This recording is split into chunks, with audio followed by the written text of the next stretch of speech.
काय झालं हो? काय विचार करायलाय आणि असं का टेन्शन मध्ये बसलाय? अगं एकाचे 10,000 रुपये द्यायचे ग. त्याच्यात एवढं टेन्शन घ्यायसारखं काय? हे घ्या 10,000 रुपये.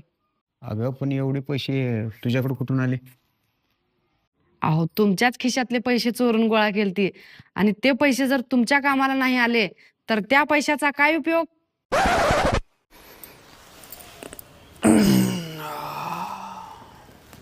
अहो पण पैसे कुणाला द्यायचे हे सांगितलंच नाही की. कोणालाच द्यायचे नाहीत पैसे. मग ते टेन्शन? ते मी असंच जरा व्हिडिओच्या बाबतीत विचार करत असतो. द्या मग माझे पैसे. कुठले तुझे पैसे? माझेच तर चोरलेले पैसे आहेत. नाही द्या. अरे नगद द्या माझे पैसे.